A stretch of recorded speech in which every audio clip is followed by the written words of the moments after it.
Hello, Gold viewer from around the world. I'm Kristen Schwartz, licensed midwife and MC here for Gold Learning. And I'm here today with Dr. Michael Narvey, and we're talking about his upcoming presentation here for the Gold Neonatal Online Conference of 2024. Welcome, Michael.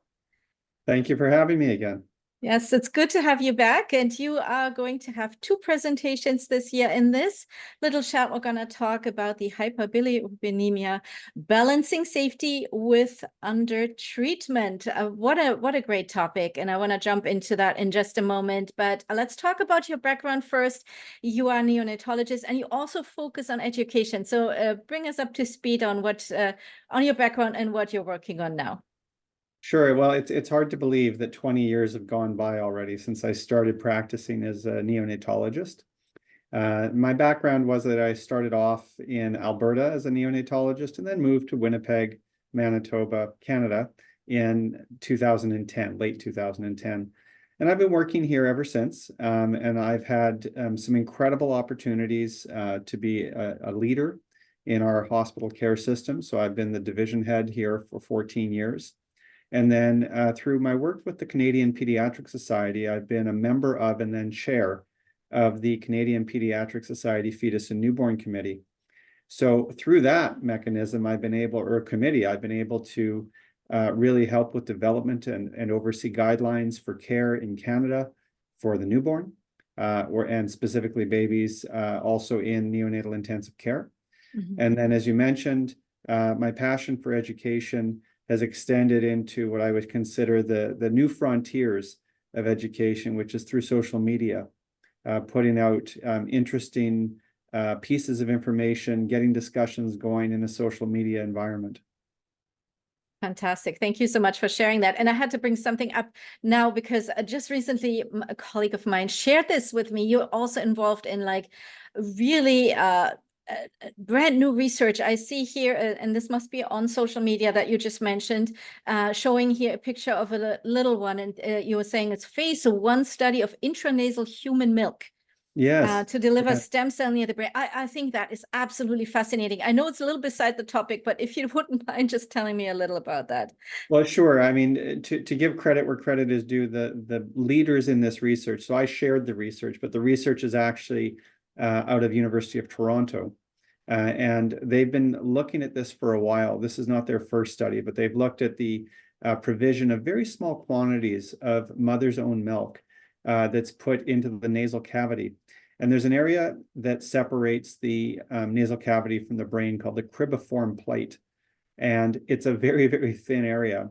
And what a preliminary study that they did showed that it appeared that giving breast milk intranasally may help with reduction in severe IVH or recovery from severe IVH.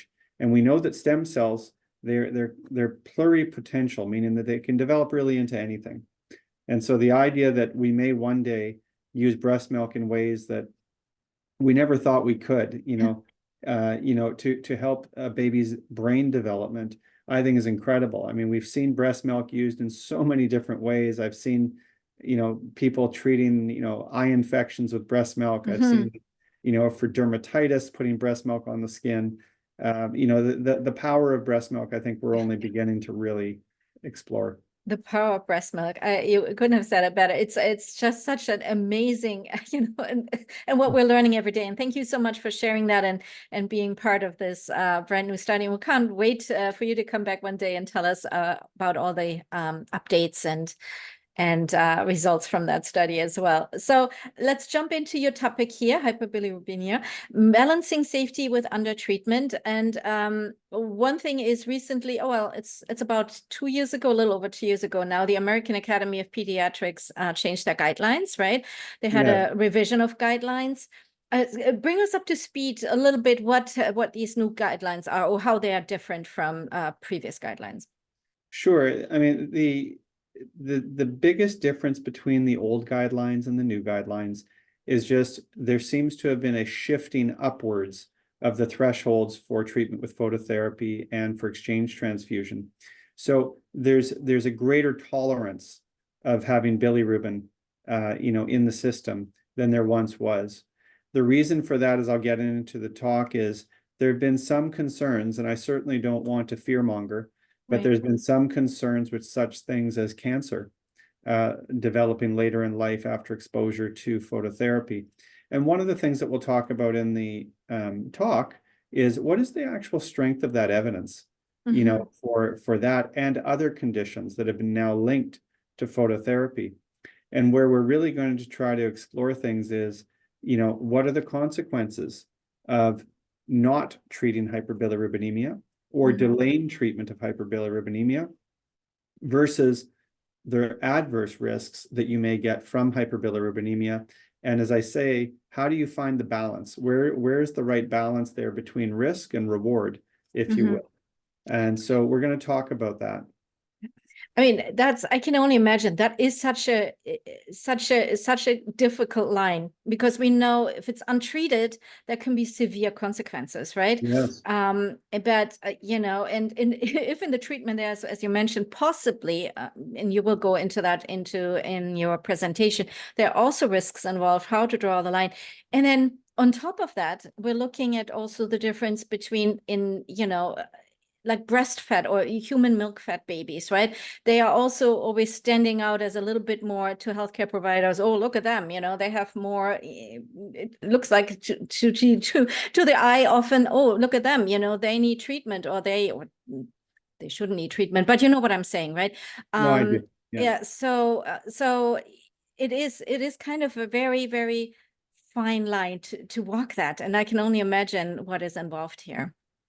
Yeah, and you know, I will mention, you know, as the chair of the Fetus and Newborn Committee, which I end my term in that at the end of this month after 6 years as the chair, but we are coming out with our own statement that will be complementary yet a bit different than the American Academy of Pediatrics, and that should be out with hopefully within the next 6 months. And so we're going to talk about how we are responding to the changes in the curves that were put forward by the American Academy of Pediatrics.